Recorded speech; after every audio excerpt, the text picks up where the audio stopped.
What is going on, guys? Welcome back to the channel. Hope you are doing well. The world has changed this week and most people have no idea what just happened. The US seizing Russian flagged oil tankers in international waters. The White House openly discussing using military force to take Greenland from a NATO ally. Now, with all of this, you would think, oh my God, we are going to zero. But the Fed has been pumping money into the system. We know that the TGA account is down. And of course, we know that the repo, these repurchase agreements have been skyrocketing on the temporary markets. Now, what's going on? How could we say this week is going to be a defining week? And what do we need to understand from a macro perspective? So first of all, you already know the open interest is piling in even for smaller altcoins. What you're seeing here is Ganzilla's open interest is up nearly 200%. The price of guns is up 34%. And if we actually look at the weekly chart without doom and gloom, we are seeing crazy rallies. Virtuals Protocol 63%, Pepe 76% for Render, Bonk up 70%, Sui up, and that's just within 7 days. The cautionary tale is, of course, if you zoom out into the two-day candle here, you are seeing a resistance levels here that I've drawn on the chart as 1, 2, 3 getting rejected from here. And on a daily candle, short term, we have produced this particular candle, and I am expecting prices to be more volatile, specifically with what's going on globally. And of course, with the jobs data coming towards the next 2 days. Okay, so that's your kind of crypto market. Open interest is up, and of course, the market is predominantly long, although in the fear and greed index, we are at a 49, which is pretty healthy.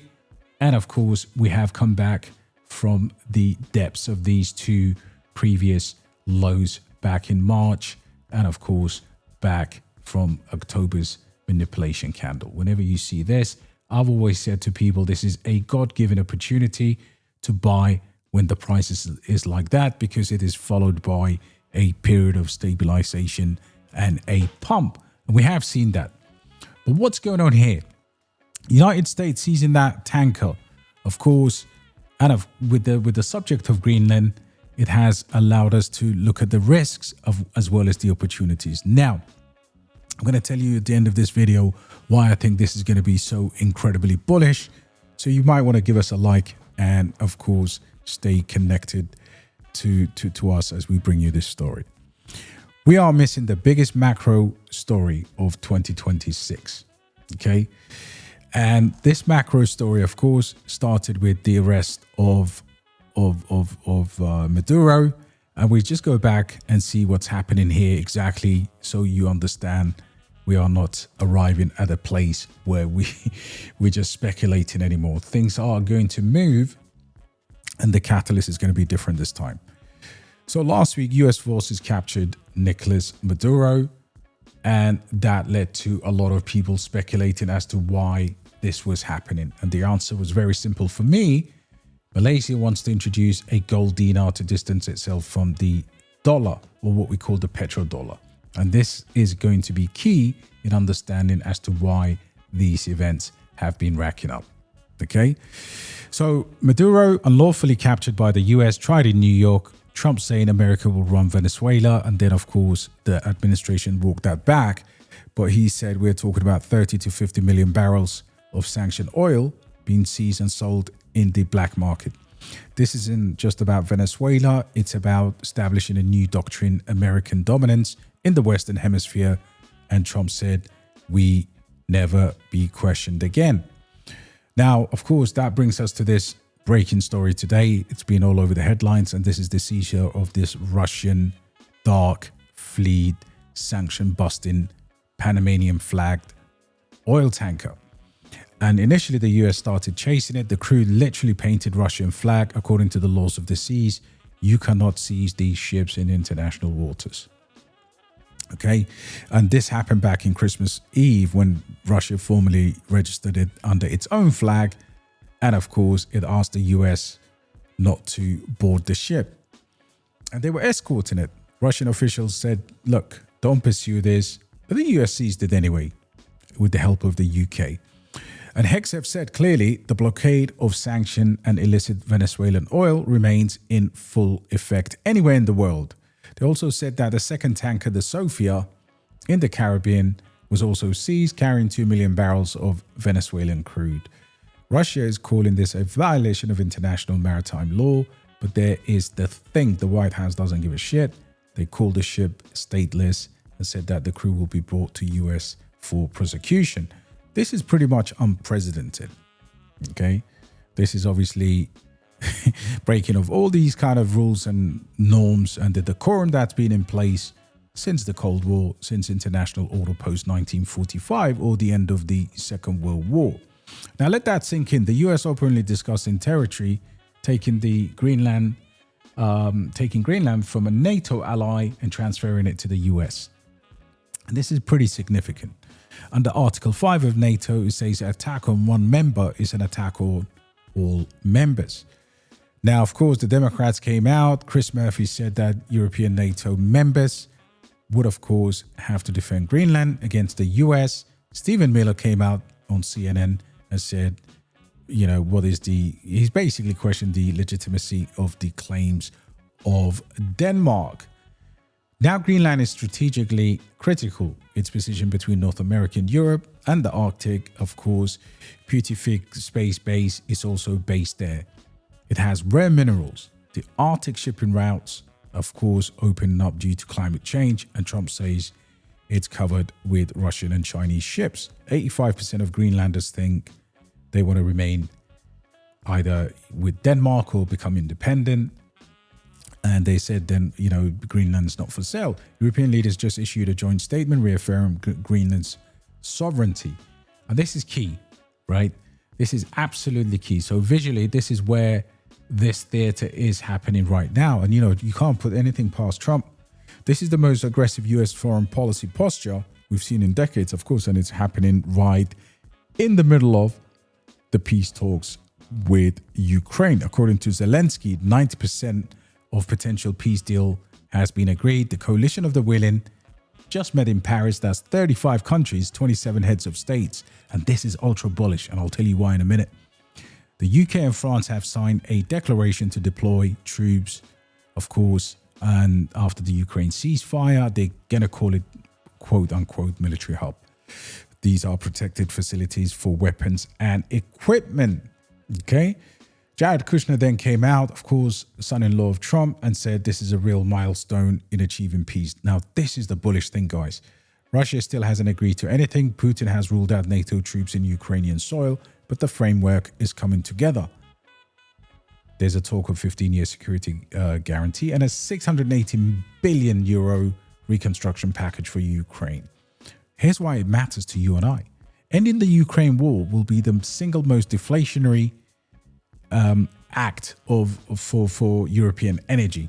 European natural gas prices would collapse. Of course, defense spending reallocated into other sectors, and sanction regimes will shift. The entire global macro picture could be redrawn in real time. And I think this is the real story behind the headlines. Now, let's have a look at what else is going on and the justification for why the US went into Malaysia. So Malaysia is an interesting country. For 56 years, they've been, of course, been on the SWIFT system and, of course, using the petrodollar to trade, about $460 billion.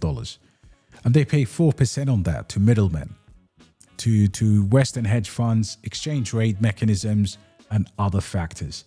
So they've come together with a large Asian bloc, including China, Singapore, Australia, and a few others. And in March, they are going into the gold standard.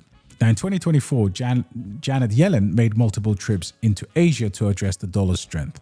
She met with Japan, South Korea, Malaysia multiple times. She went to China twice as well for trade imbalances and currency coordination. The dollar has been strong. This is why Trump wants a cheaper dollar. Of course, the Fed policy on capital inflows, that's also changing. A strong dollar crushes US exports. Trump has been very vocal on this. And meanwhile, the BRIC nations have been actively working alternatives. Saudi Arabia now selling oil in yuan for the first time in history. Hence why the situation in Venezuela was an absolute necessity to save the petrodollar. This is why crypto matters. There are a number of different reasons as to why we're sitting around 90K, ranging between 85 to, let's say, 100K. 2025 was the worst year, 7% decline in a bull market year. Meanwhile, gold was up 65%, silver was up 151%. But here's what's going to change. The Fed just pivoted liquidity, and we've seen that those injections, massive injections that will start pretty much during this month. They also injected 1.6 billion overnight in the repo facilities. They've cut rates. Of course, we don't know whether we're going to get another cut, but the job market data coming out this week, Thursday and Friday, will give us an indication of that. Quantitative tightening has ended. So look at the geopolitical picture in few simple ways. One, US is asserting dominance. The dollar is under pressure. Facts. Right? And that, if it means pushing up seizing ships and pushing NATO allies and coercing Russia into a peace deal, so be it. America is back with the flex, basically. Now, two, countries are being forced to hedge against the dollar to weaponize it. Venezuela's shadow fleet exists because countries need to move a value outside of the SWIFT system. Russia reflagged the tanker specifically to try and shield it from US jurisdiction. And three, and the most important one, Ukraine peace deal could be massively positive for risk assets, less political or geopolitical uncertainty, lower energy costs in Europe. Europe has been really suffering and hasn't been spending except in defense and energy, right? And that would be capital reallocation from defense to growth sectors. Four, Bitcoin is increasingly recognized as neutral money, and countries are, of course, mining. We saw Bhutan absolutely, go up to 13,000 BTC now.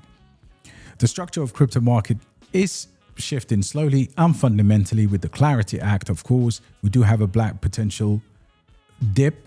Strategy holds 670,000 BTC. Nation states are buying. Bhutan, of course, El Salvador, the rest, Pakistan. US government itself has been seizing Bitcoin for years, and it holds that as a strategic reserve, even though they haven't announced that. The Clarity Act is going to come through Congress, and of course, banks are integrated into crypto custody. This Asian bloc here is also moving. They are moving money, gold-backed money from March using blockchain. And that's going to be quite big, okay? And this is obviously, we know the cost involved in dealing with the dollar. Of course, this is going to be why America is moving so aggressively. So I hope you understand that. But ending the Ukraine war, of course, is going to be massive for the markets. And I think with all of the doomsday scenarios of World War III, the real goal is to have a massive negotiation bargain over Russia. They announced that, and the markets go melt up while the Fed is printing. So Ukraine peace deal is my probably big kind of pump moment. Second, Greenland situation. If the US usually makes military moves into a NATO ally, that could absolutely shift the balance of power globally. And that is going to be a massive geopolitical uncertainty. Alts will be crushed in a scenario like that. Fed policy, number three. We're pricing in for more rate cuts, but if the job market continues to deteriorate, we will get an indication on the ADP report. We will see. The big black swan event is MSCI's decision on strategies index inclusion. This could be on the 15th of January, a potential manipulation by exchanges of the way, they could liquidate people, right? If it gets excluded, that could be an $8+ billion of forced selling. Short-term volatility we need to prepare for. Fifth, the dollar strength. If the dollar weakens more, administration once historically has been bullish for risk assets. We're now watching a global shift in the order and real structure from a bipolar world to a multipolar world, guys. If you look at the Nansen tracking that we've been doing, smart money's been buying crypto, right? Smart money's been buying crypto, and that has been the case over the last several months while I've been screaming for people to potentially take positions. So January could have risk and reward. This year promises to be unlike any other because we've already broken the 4-year cycle. In addition to that, we will have the Fed change halfway through the year. So while everybody is scared, I do believe the market overall is long. Liquidation have been sizable. And of course, markets coming out of the fear and greed into a more of a neutral territory, which is absolutely important. Fearful, followed by a pump. Fearful, followed by a pump. These two indicators show us how the sentiment driven, right? This potentially goes into green over the next few months. However, those are the headwinds. Ukraine, Russia ending the war is, I believe, the next catalyst for Bitcoin. In the short term, we have printed a candle here, which is very, very interesting. And we may see prices come back down to 90, 85,000. Don't really care. What's more important is making sure the assets you track are meaningful. And of course, they are top conviction, and anything that pumps, you sell and take profits. All right, guys, have a lovely, lovely, lovely day, and I'll catch you on the next one.